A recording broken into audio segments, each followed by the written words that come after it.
The CEO in this story is someone everyone knows, someone who seems to have it all: money, power, and respect.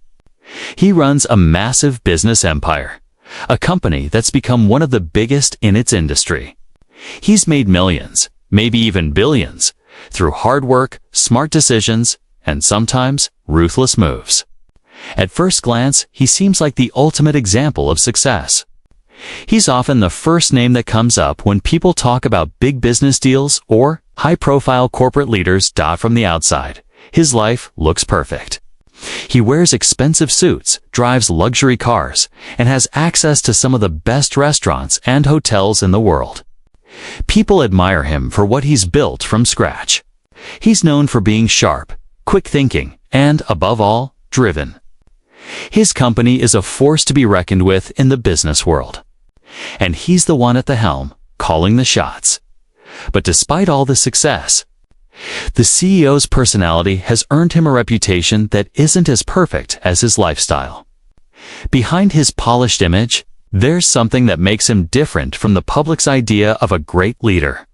People say he's not the most approachable guy. His confidence, or some might say arrogance, is sometimes mistaken for coldness or even cruelty. His way of doing business is all about results. Nothing else matters. If someone can't keep up with his high standards or gets in his way, he doesn't hesitate to push them aside. This approach has helped him climb the corporate ladder faster than most. He doesn't believe in wasting time with small talk or getting too close to people emotionally. For him, business is about numbers, deals, and success at any cost. His employees know this. Too, they're often pushed hard to meet deadlines and hit targets. The CEO's motto seems to be, if you can't keep up, then step aside. And honestly, that's how he likes it. He thrives in high-pressure environments, often going beyond what others would consider the norm to get ahead. One of his biggest strengths is his ability to negotiate. He's a master at cutting deals and making things happen, even when it seems like the odds are stacked against him. In boardrooms and meetings, he commands the room. People hang on to his every word, afraid of disappointing him, but also respecting the sheer force of his will. His company has signed many high-profile partnerships over the years, some of which have earned him praise and respect from investors, other business leaders, and even the media. His financial success has made him one of the most recognized CEOs in his industry. However, the CEO's personality isn't without its flaws. While he's brilliant in business, his lack of emotional intelligence often gets him into trouble. He's known for being blunt, sometimes to the point of rudeness. He doesn't always understand why people might take offense to his words. He's quick to judge, and sometimes his judgments aren't fair. This lack of understanding creates a divide between him and the people he works with. Employees feel like they're just cogs in the machine, disposable if they don't live up to his standards. His colleagues are often left walking on eggshells, trying not to upset him while keeping their heads down and doing their jobs. Despite his rough edges, the CEO's drive and results are undeniable. People in the industry often wonder how he manages to keep everything running so smoothly. They might not always agree with his methods, but they can't deny that he gets things done. The company continues to grow, and his wealth continues to rise. His name becomes synonymous with business success. But for all his achievements, the CEO is still a man of contradictions. For all the high-powered deals and respect he gets in the business world, there's a sense that he's never truly satisfied.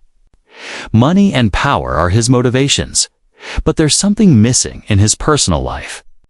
His arrogance has led to broken relationships, both in the workplace and in his personal circle. He's pushed away anyone who might challenge him or try to get too close. This is the man at the center of the story, someone who has it all, yet doesn't seem to have much at all when it comes to human connections. His world revolves around success, and yet, the very thing he's built his empire on might be the very thing that eventually brings him down. Despite his power, there's a clear lack of warmth in his life. He's built an empire, but it's one that's increasingly looking like it was built on sand. with no real foundation to hold it together beyond the financial success. In a world where success is often measured by wealth and status, the CEO seems to have everything. But as we'll see, a single moment of poor judgment can shatter all of that, leading to a fall that no one saw coming. The CEO, who thought he was untouchable, would soon discover that even the richest and most powerful people can make mistakes. And those mistakes can come with consequences far beyond what they ever imagined. Asterisk. It was an ordinary evening when everything began to fall apart for the CEO. After a long day of high-stakes meetings, he was eager to unwind. The deal he had been working on for months was nearly finalized, and he had a sense of confidence that only comes from knowing you're on the verge of a massive success. He arrived at the restaurant, a well-known upscale spot in the city, which catered to the type of high-profile business figures he interacted with. The sleek, dimly lit interior was the perfect backdrop for him to indulge in a meal and review some last-minute details on his phone. As soon as he sat down, he was greeted by the waitress, a young black woman in her early 20s. Her name was Tamara, and she had worked at the restaurant for a while, known for her professionalism and calm demeanor. Tamara wasn't fazed by the presence of celebrities or important figures. She treated every customer with respect, no matter their status. She was there to do her job, and she did it well. However, on that evening, something felt different. The CEO, as usual, was distracted by his phone, which was buzzing with updates on the deal. His eyes darted between the messages and the glowing screen, his mind racing with numbers, percentages, and possible next steps. He barely noticed Tamara standing beside him, patiently waiting for him to acknowledge her. "Good evening, sir. What can I get you to drink?" Tamara asked, her voice polite but not overly eager. She had dealt with demanding customers before, and she was fully prepared to handle any request the CEO might have. Without looking up, the CEO muttered something about needing a moment to decide. He continued to tap away on his phone, sending messages and reading emails.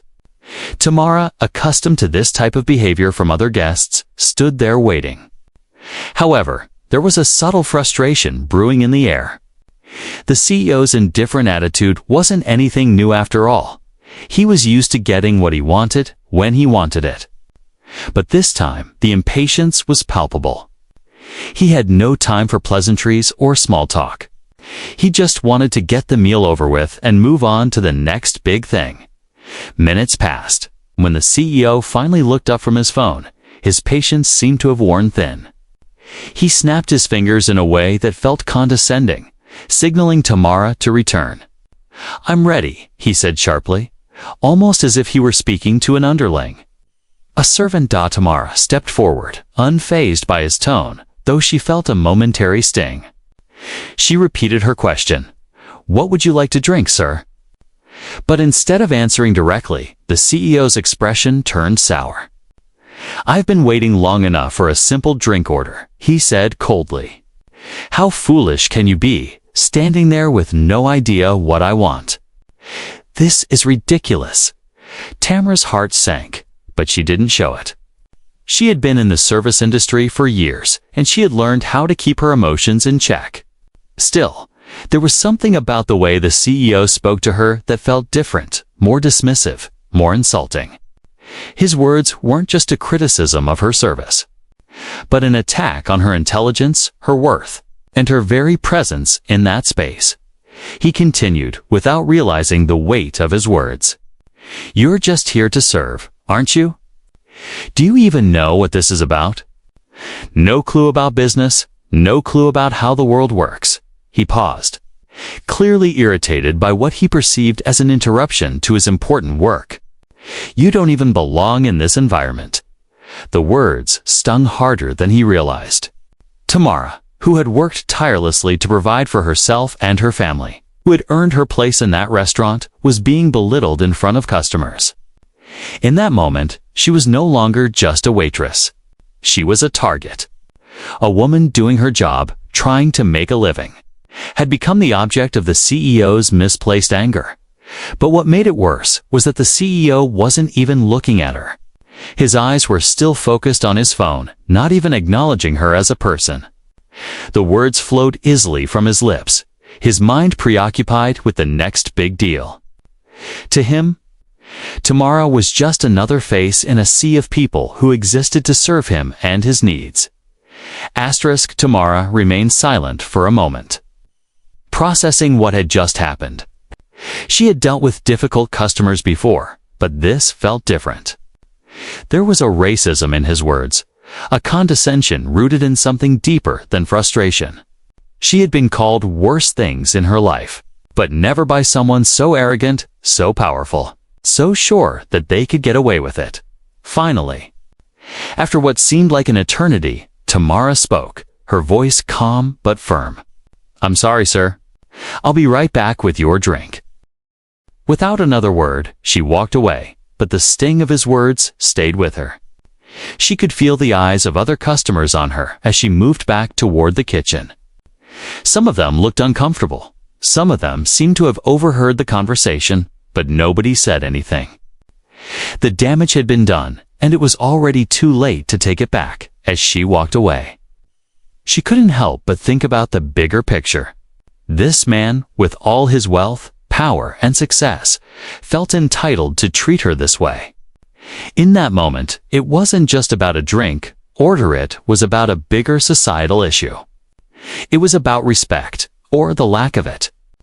And it was about how sometimes those who have the most feel they can get away with treating others however they want.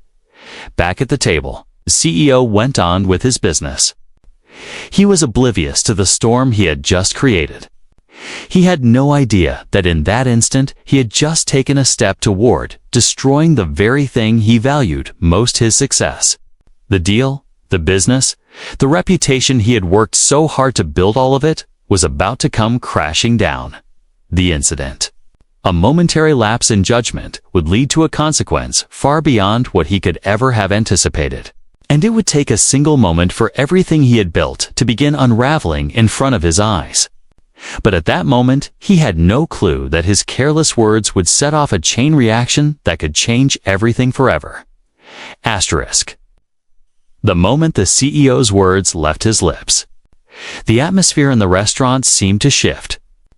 The air felt thicker, heavier, and even though the CEO didn't know it yet, the ripples of his harsh comment were already spreading. Tamara, who had worked countless shifts and dealt with difficult customers before, was no stranger to rude remarks. But this was different. This wasn't just an impatient customer. This was a public insult that pierced straight to her core. As Tamara turned and walked toward the kitchen, her face was a mask of professionalism, but her mind raced. She wasn't angry, at least, not in the way one might expect. Instead, she felt something deeper, a profound sense of hurt.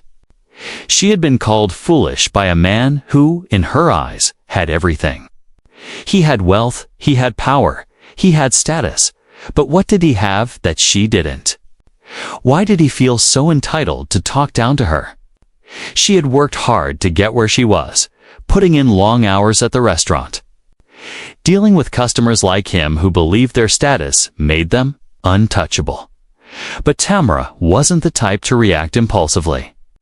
She wasn't the kind of person who would let a rude comment affect her judgment. Her mind, though hurt, stayed clear, focused on the task at hand. She had been through worse, and she was determined not to let this one man throw her off course. Her goal was simple: finish her shift with dignity and professionalism. However, what she didn't expect was the overwhelming reaction from those around her. As Tamara passed through the restaurant's bustling dining area, she noticed several patrons looking at her with sympathy in their eyes. A few gave her nods of understanding, while others whispered among themselves. They had overheard the exchange, and it didn't take much for them to put two and two together. The CEO's behavior hadn't gone unnoticed. One elderly woman at a nearby table, who had clearly seen the incident unfold, leaned over to her husband and muttered something under her breath. The words disrespectful and disgraceful were barely audible, but the sentiment was clear. she wasn't the only one. At another table, a businessman who had been enjoying his meal seemed to freeze in disbelief, his fork poised in midair. He'd been watching the whole thing unfold, and though he had not been involved, the way the CEO spoke to Tamara had left a bad taste in his mouth. It wasn't just the customers who were noticing. In the kitchen, the staff was already buzzing. Word spread quickly among the waiters, cooks, and managers. And it wasn't long before Tamara's colleagues began to rally around her. They were upset, not only because of the disrespect shown to her, but because it wasn't the first time someone of power had treated them like this. Over the years, they had grown accustomed to customers who thought they could get away with rude comments and behavior. But this was different. It wasn't just a rude comment. It was a public degradation. Behind the scenes, the kitchen staff exchanged looks of disbelief. A few of them had overheard the exchange and were quietly fuming. One of the chefs, a large man with a reputation for being quiet and reserved, slammed a pot down on the counter in frustration. He had worked with Tamara for months, and to him, she was like family. To hear someone talk to her that way, especially someone who clearly had no respect for the people who helped keep the world running, was beyond infuriating. But it wasn't just anger. There was a sense of injustice brewing. The CEO's words had not only insulted Tamara, they had insulted every person who worked in that restaurant. Every person who had ever been looked down upon because of their job or status. The staff knew what it was like to be dismissed, to be seen as invisible. They were the backbone of the restaurant, and yet they were the ones most often treated like second-class citizens by people like the CEO in the dining area. The situation was starting to escalate. A couple seated near the front of the restaurant had overheard the CEO's words and, though they were hesitant at first, finally spoke up. They weren't going to let it slide. "Excuse me, sir," the man said, his voice steady but firm as he stood up from his seat and approached the CEO's table. "I couldn't help but overhear what you said to that waitress, and frankly, I think it was completely out of line." The CEO, who had been distracted by his phone, looked up with a look of surprise, as if he hadn't expected anyone to call him out. His arrogance quickly resurfaced. "What are you talking about?" he snapped, his eyes narrowing. "I'm talking about how you spoke to that woman," the man continued. "You insulted her. And I don't care who you are. There's no reason to treat people that way." The CEO, still unwilling to admit any fault, scoffed. "I was just giving her some feedback. It's not my fault if she can't keep up." But the man wasn't backing down. "Feedback," he repeated, shaking his head. "That was an insult. And you're the one who should be embarrassed, not her." The tension was thick as more patrons began to listen in, some nodding in agreement. A few others, equally uncomfortable with the CEO's behavior, exchanged glances. At that moment, the atmosphere in the restaurant shifted again. It wasn't just Tamara who had been hurt by the CEO's comment, it was everyone who had witnessed the interaction. The reality was starting to sink in. No one was going to let this one slide. Tamara, who had been listening to the exchange from the kitchen, stood still for a moment. She hadn't expected anyone to come to her defense. But here they were, the people who had once been mere bystanders, now stepping up. Her colleagues, the diners, even complete strangers, each person was adding their voice to the growing wave of disapproval. She felt a sense of empowerment that was new to her. This wasn't just about one man's disrespectful comment, it was about standing up against something bigger. The CEO, now realizing he had attracted unwanted attention, tried to brush it off. But the damage had already been done. The tables had turned. People weren't just talking about the food or the service anymore. They were talking about his behavior. They were talking about how, in an instant, he'd become the villain in a story where respect and dignity should have been the heroes. The chain reaction had begun. The CEO, who had once felt untouchable in his world of power and wealth, was now the subject of whispers and stares. People were talking about him not for his success, but for his cruelty. Tamara had unwittingly become a symbol, not just for the waitstaff at that restaurant, but for anyone who had ever been belittled by those who thought they were above others, and the CEO. He still hadn't realized that in that one careless moment, he'd lost far more than he could ever gain from his next big business deal. His empire was about to face the first cracks of a downfall he could never have predicted. Asterisk. The ripple effect of the CEO's words didn't stop at the restaurant door. Within minutes, the incident that had unfolded inside the upscale dining establishment began to spiral out of control.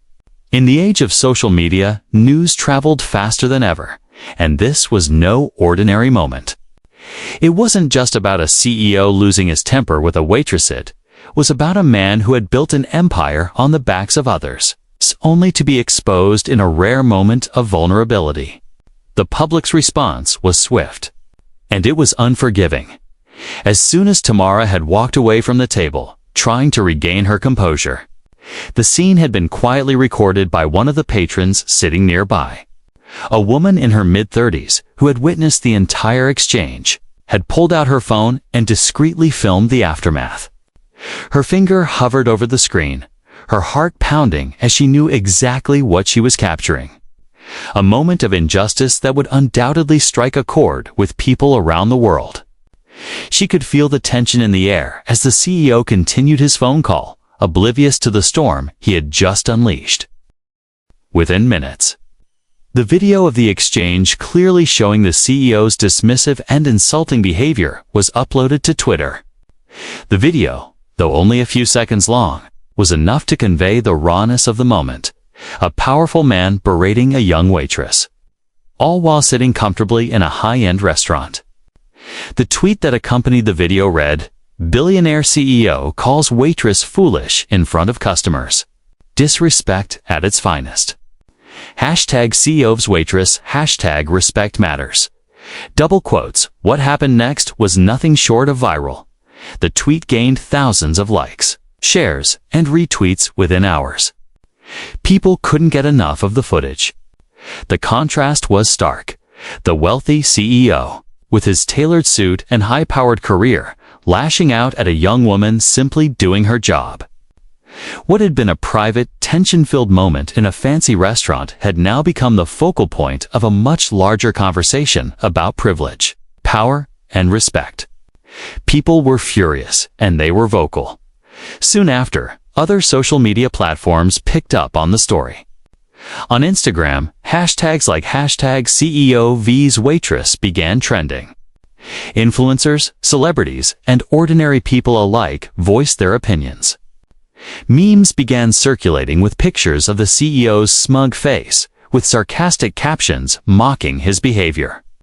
One viral meme even showed a photo of the CEO with the words $200 million deal. More like $200 million mistake, drawing attention to the fact that this one moment of arrogance could cost him far more than his evening meal. It didn't take long before news outlets jumped on the story. The incident, which had seemed like a passing exchange in a fancy restaurant, was now headline news. The CEO's name was plastered across media outlets with words like racism, arrogance, and disrespect in bold type. The story quickly spreads from local news stations to national platforms, with reporters dissecting the details of the event. How could someone so wealthy and powerful treat another human being so cruelly? Why had he felt so entitled to speak to her in that way? As the story developed, journalists began digging into the CEO's past. The more they uncovered, the more the narrative grew. His reputation, which had once been untouchable, now seemed flawed. His business dealings were scrutinized under a magnifying glass. His leadership style, which had been hailed as decisive and no-nonsense, was now being rebranded as cold and disrespectful. Critics argued that he had a long history of belittling employees, clients, and even business partners, many of whom had quietly dealt with his toxic attitude over the years. But it was the video of his interaction with Tamara the waitress, A young woman who had simply tried to do her job that struck a nerve with people. Her calm, composed reaction to his outburst only served to make the CEO's behavior look even worse. It was clear that the power imbalance wasn't just about money. It was about how people in positions of authority, like the CEO, felt entitled to dehumanize those who they deemed lesser in the hierarchy. Back at the restaurant, mood had completely shifted. The staff, who had witnessed the incident firsthand, were still reeling. Tamara, though she had handled herself with grace, couldn't ignore the weight of what had just happened. Her colleagues rallied around her, offering support, but the atmosphere had become thick with discomfort. The restaurant's manager, who had initially been unaware of the full extent of the incident, was now faced with a situation he hadn't anticipated. Calls began flooding into the restaurant's customer service line. Some in support of Tamara, others criticizing the CEO's behavior, with some even demanding a public apology from the CEO or the restaurant itself. By the next morning, the fallout had reached its peak. The CEO's company, which had always maintained an image of professionalism and success, was facing a crisis. It wasn't just the negative precedent, it was the long-term damage to the CEO's brand. The very thing that had allowed him to dominate his industry. His reputation as a fearless, no-nonsense leader was now being questioned. His company's stock prices started to dip. Canned investors were asking tough questions. Even more telling were the calls that started pouring into the CEO's office. Clients who had been in negotiations for months, some of whom were poised to sign multi-million-dollar deals, were now pulling out. One by one, the business relationships he had worked so hard to build began to unravel. The $200 million deal that had been the focus of his entire trip was suddenly on the brink of collapse. The investors, who had been on the fence, were now pulling back. The deal, which had been nearly a certainty just hours before, was now in serious jeopardy. The CEO, who had once thought himself untouchable, suddenly found himself scrambling to salvage his career. The very thing he had worked so hard to protect, the deal, the reputation. The empire was slipping through his fingers faster than he could have imagined. The fallout wasn't just a few bad reviews or a viral tweet. It was a full-scale crisis that threatened everything he had built. But what made it worse was that the CEO was starting to realize something that he hadn't expected. This wasn't just a matter of losing money or prestige. It was a matter of respect. He had underestimated how deeply people cared about the way others were treated. This was no longer about business deals. It was about human dignity. And in that moment, he realized that the respect he had long taken for granted could be lost with just a few careless words as he sat in his office, staring at the mounting emails and phone calls. He couldn't shake the feeling that this was only the beginning. The damage had already been done, and no amount of money or power could undo it. And somewhere in the back of his mind, he knew that this incident, the moment when he had called a young woman foolish, was about to cost him everything. Asterisk. By the time the CEO's team had gathered for their first crisis meeting the following morning, the situation had already escalated far beyond their control. The video, now circulating across every major social media platform, had taken on a life of its own. Tamara's calm composure and the CEO's arrogant, dismissive attitude had struck a nerve with the public, and the consequences were unfolding in real time. It was no longer a matter of corporate strategy. It was about survival in the court of public opinion. The CEO sat at the head of a conference table, his usually sharp suit and carefully groomed appearance now feeling oddly out of place. His normally confident posture was slumped as he reviewed the hundreds of messages, emails, and articles pouring in. The public had taken to social media with a fury he hadn't anticipated. Every tweet, every Facebook post, every Instagram story seemed to echo the same sentiment. This is unacceptable. At first, he dismissed it as a fleeting internet outrage, temporary, fleeting noise that would soon die down. After all, he had weathered scandals before. He had faced competitors trying to tear him down, journalists who'd fabricated stories to make a quick headline, and even public controversies that had barely made a dent in his wealth and reputation. But this was different. The more he scrolled through the messages, the more he realized how deeply the incident had resonated. People were angry. People weren't just mad at him for how he treated one waitress in one restaurant. They were mad because they saw something familiar in the way he spoke to her. They saw it as a symptom of a much larger problem. The way powerful people in society routinely dehumanize and disrespect those they see as beneath them. Asterisk. The backlash wasn't just confined to the typical outraged Twitter mob. It spread like wildfire across all demographics. Young people, older generations, activists, and business professionals all took to social media to express their outrage. People shared personal stories of their own experiences with rude, entitled individuals who thought they could treat others however they wanted simply because of their wealth, status, or power. It wasn't just about the insult to Tamara. It was about something much deeper.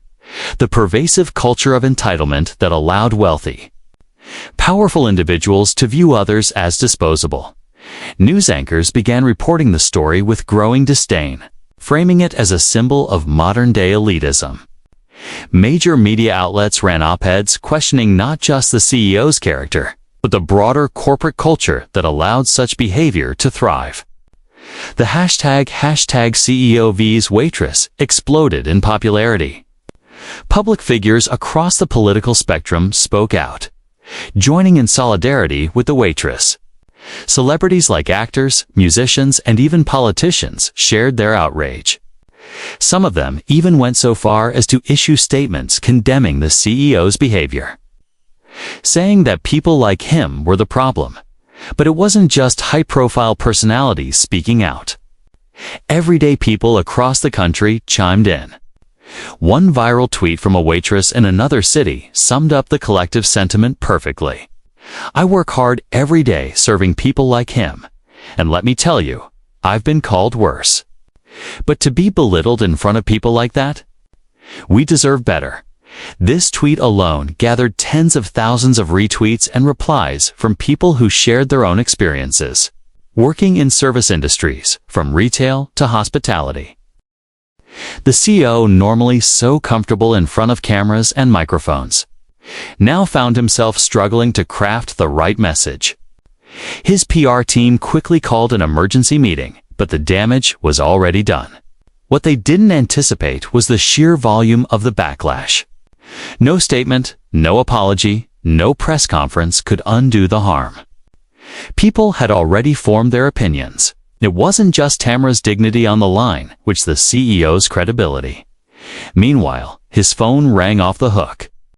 Clients that had once considered him a trusted partner now questioned whether they could do business with someone who had so clearly demonstrated a lack of respect for others. Long-standing relationships with other companies were starting to fray. One of the largest investors in his company, a well-known venture capital firm, had called for an immediate meeting. They were furious. Not just about the CEO's actions, but also about the negative attention it was attracting. "Your behavior has made you a liability," one of the investors told him on the phone, their voice stern and unforgiving. "If you don't handle this immediately, it could cost you far more than just a PR crisis." At that moment, the CEO realized that his actions had a cascading effect. His outburst toward Tamara had turned into an existential threat to everything he had spent decades building. The question was no longer just about how to save face. It was about whether he could salvage his business before it collapsed entirely. To make matters worse, the legal implications were beginning to unfold. Several of the other diners who had witnessed the exchange started to come forward. One man in particular was a lawyer who had been seated just a few tables away from the CEO. He had recorded a short clip on his phone of the CEO's harsh words. The lawyer, who had been following the unfolding story on social media, now felt compelled to get involved. He posted a public statement about the incident, detailing his observations. He emphasized that the CEO's behavior was not just inappropriate, but could also be considered discriminatory. Given the context of his words toward a black woman in the service industry, this brought an entirely new dimension to the scandal. The narrative shifted from a simple PR nightmare to a much more serious issue involving race and systemic inequality. News outlets, eager for a new angle, began reporting on the racial implications of the incident. Experts on diversity and inclusion were interviewed, sharing their insights into how the CEO's words revealed a much deeper issue of racial bias and systemic privilege. It wasn't just about the insult.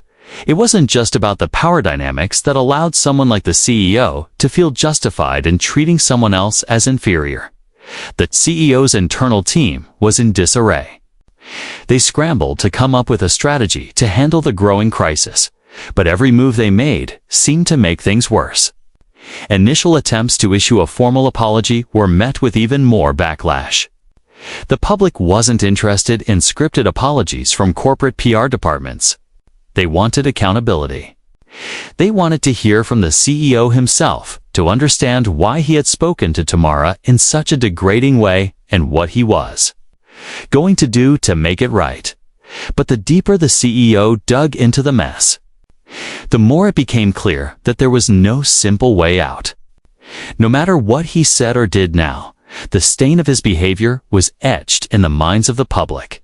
And with each passing hour, his empire, which had once seemed indestructible, began to show signs of fracture. The CEO found himself reflecting on the consequences of his words. As the reality of the situation started to hit him, what had once seemed like a trivial moment, a frustrating interaction with a waitress, had spiraled into something far larger. His reputation was on the line. His business was in jeopardy. And no one seemed willing to let him off the hook. He thought about the people who had supported him throughout his career, the partners, the employees, the investors, and wondered whether this moment of arrogance and disrespect would overshadow everything he had built. The public wasn't just asking for an apology. They were demanding that he be held accountable for his actions. The price of his words was no longer just a question of financial loss. It was about trust, power, and the fragile relationship between the public and those who hold authority over them. Asterisk, with the backlash continuing to grow. The CEO knew that the time for playing things by ear was over. His team had been working tirelessly around the clock to formulate a response. But despite their best efforts, every strategy seemed to fall short. The public's outrage wasn't dissipating, it was building. The storm was getting stronger, and the CEO was quickly realizing that this wasn't something he could just talk his way out of with a half-hearted apology. The scandal had reached a point where his every move was being scrutinized. There was no room for error. His PR team had recommended issuing a public apology, but not just any apology. This had to be different. The CEO was advised to take full responsibility for his words, to acknowledge the racial context, and most importantly, to demonstrate real remorse. Anything less would be seen as insincere, and that would only make matters worse. The pressure was mounting from every direction, from his board members, his investors, the public, and even his family. In the stillness of his high-rise office, the CEO sat alone, reflecting on how quickly his world had been turned upside down. He had always believed that power and money could solve any problem, that no situation was insurmountable as long as he had the right resources. But this was different. This wasn't a financial crisis he could manage with spreadsheets and market strategies. This was a matter of his own integrity, his character, and his reputation for the first time in his career. The CEO found himself feeling vulnerable, small, even as the weight of what he had done settled on him. He had not only insulted Tamara, a hard-working waitress, but he had exposed a side of himself that few people had ever seen. His arrogance had blinded him to the humanity of the people around him. And now, that arrogance was coming back to haunt him. The decision to apologize was not an easy one. His pride was wounded. The CEO had spent his entire life building his empire on the belief that he was untouchable. He had often viewed others, especially those who worked for him, as tools to achieve his goals. In his mind, they were meant to serve him, not challenge him. But now, the public had spoken. And they weren't interested in just hearing him say sorry. They wanted to see him change, to prove that he understood the damage he had done. The CEO's team had set up a live-streamed press conference, hoping to control the narrative. They carefully scripted his speech, emphasizing the key points: humility, responsibility, and a commitment to making things right. The press conference would be his chance to rebuild some of the trust he had lost. But there was a catch. No one, not even the PR team, could guarantee that the public would accept his apology. The damage, after all, was already done. The day of the press conference arrived. The room was packed with reporters, their cameras flashing as they prepared for the CEO's first public appearance since the scandal broke. The atmosphere was tense. Everyone in the room knew what was at stake. In a moment of complete silence, the CEO walked in, his face pale and drawn, his usually confident stride now hesitant. This was a man who had built an empire by seizing opportunities, by taking charge. But now he was about to face the consequences of his own actions. He took his seat at the podium, and the room went quiet. The lights from the cameras made the space feel even smaller, even more suffocating. He cleared his throat, adjusted his tie, and looked down at the script in front of him. But for a brief moment, hesitated. This wasn't just a script he was reading, it was his attempt to undo a mistake, to take back something that couldn't be taken back. He knew that this apology would either restore some of his credibility or seal his fate. He exhaled deeply, mentally preparing himself for what came next. "Ladies and gentlemen," he began, his voice steady but uncharacteristically soft. "I want to start by saying that I deeply regret the comments I made to Ms. Tamara at the restaurant last night. There is no excuse for what I said, and I want to be clear. I take full responsibility for my words and actions." He paused, looking out at the sea of faces in front of him. The room was still silent. This wasn't the crowd he was used to commanding with authority. This was a crowd of critics, waiting to see if he would fail. I was wrong. I insulted her, and in doing so, I insulted every hardworking person in this country. But what's worse is that I did it in front of others. That's something that shouldn't have happened, and I want to publicly apologize to Tamara for the hurt I caused. No one deserves to be spoken to that way, especially not because of their job, their race, or anything else. There was a slight shift in the room as the reporters exchanged glances. Some scribbled notes, others remained stone-faced. But the CEO knew that the words alone would not be enough. This was just the beginning. I also recognize that this isn't just about one moment, one comment. This is part of a larger issue, culture of privilege. A systemic imbalance that too often allows people in positions of power to treat others with disrespect. I am committed to using my platform and my resources to address these issues, to make amends for the harm I've caused, and to do better in the future. His voice was beginning to crack, and he could feel the weight of the room's collective judgment. This was different from any business negotiation he had ever been in. This wasn't about closing a deal, it was about salvaging his dignity. If that was even possible, I will be donating a significant portion of my wealth to organizations that focus on empowering underserved communities, promoting equality, and fighting systemic racism. I will also be working with diversity and inclusion experts to ensure that my company and I are doing our part to create a more just and respectful environment. The CEO's eyes met the camera for the first time. He had no choice but to look directly at the people he had offended. At those who would be watching this from their living rooms, their phones, their computers. He had made a mistake. And now, the world would judge him for how he chose to respond. "I understand that words are not enough," he said. the regret evident in his voice.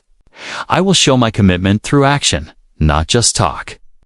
I have learned a hard lesson, and I will spend the rest of my career making sure that I never forget what it means to treat others with dignity and respect." He paused again, the weight of his own words sinking in.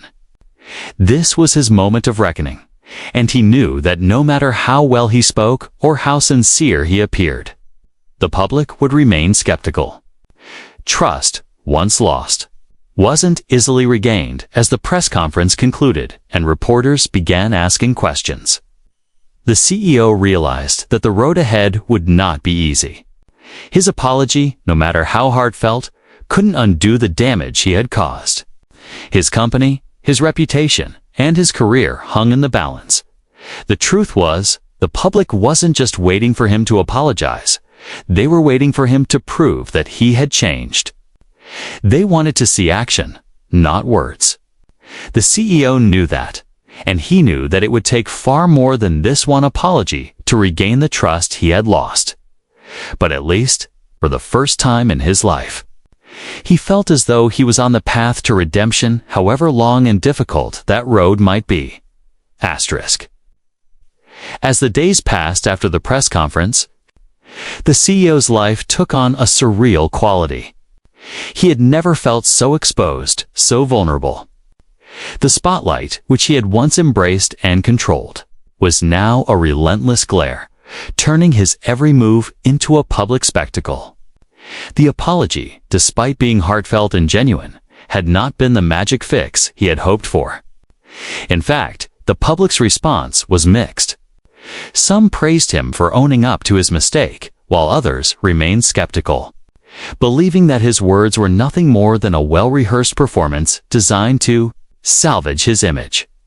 The CEO had expected the fallout to be intense, but the magnitude of the scrutiny was far greater than anything he could have imagined. His emails and social media accounts were flooded with messages, some supportive, some filled with anger, and many more with disappointment. His most loyal clients, once eager to shake his hand, were now hesitant to continue their partnerships. His investors, the ones who had once trusted him without question, were now more cautious, watching his every move. In the face of this storm, the CEO was forced to confront something far more profound than his career's survival. He had to face himself. For years, he had built his success on the belief that power and wealth were the ultimate measures of a person's worth. He had prided himself on his ability to command respect, to force people to bend to his will. But now, in the quiet moments after the press conference and the countless interviews, he realized that his success had come at a steep price: his empathy, his humanity, and his understanding of what it meant to truly lead. For the first time in his life, the CEO began to question the core principles that had guided him for decades. He had spent years cultivating a persona of invincibility, but in reality, he had been deeply disconnected from the very people he claimed to lead. His interaction with Tamra had been a wake-up call, not just about how he treated others, but about the way he viewed the world. The people who worked for him, the people who made his company what it was, were not tools in a game. They were human beings, deserving of respect, dignity, and fairness. But it wasn't enough to just feel regret. The CEO knew that to truly atone for his actions, he had to make real changes, both in his personal life and in his business practices. He could no longer sit on the sidelines, hiding behind the walls of his corporation. He had to act, and act in a way that demonstrated his commitment to the values he had spent so long ignoring. He started by reaching out to Tamara, the woman he had insulted so publicly. The apology he had offered in front of the cameras had been a necessary first step, but now he wanted to offer something more personal. He knew that no words could undo the hurt he had caused, but perhaps his actions could speak louder than his words ever could. He arranged a private meeting with her, understanding that she might not want to see him at all. He knew that a simple apology might not be enough to heal the damage he had done, but it was the only place he could start. When they finally met, Tamra didn't mince words. She expressed her hurt, her disbelief at the CEO's behavior, and her frustration that someone in such a position of power could be so cruel and thoughtless. The CEO listened.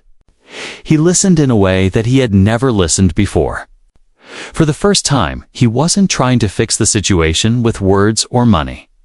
He wasn't trying to mitigate the damage. He was simply listening to the pain he had caused, and in doing so, he began to understand the full weight of his actions. After their conversation, the CEO promised Tamara that he would use his position to support initiatives that empowered people like her people working in service industries who often faced systemic biases and discrimination. He pledged to work with organizations that focused on racial equality, economic empowerment, and anti-discrimination policies. But even more importantly, he promised to foster an environment within his company where respect for all employees would be the foundation of every decision he made. He knew it wouldn't be easy. It wouldn't happen overnight. But it was a real, tangible step toward redemption in the weeks that followed. The CEO began making significant changes, both within his company and within himself. He appointed a chief diversity officer to ensure that inclusivity wasn't just a buzzword, but a cornerstone of the company's operations.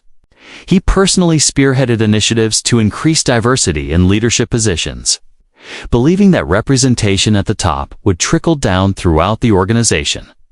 It was no longer just about increasing profits, it was about creating a work environment that reflected the values of fairness and equality. But the CEO's personal journey didn't stop there. He knew that if he was going to truly change, he had to break free from the toxic mindset that had shaped his career for so long. He started attending workshops on empathy and leadership, ones that challenged his old beliefs and pushed him to consider the perspectives of others. He sought out mentorship from leaders who were known not just for their business acumen, but for their ethical integrity and commitment to making the world a better place.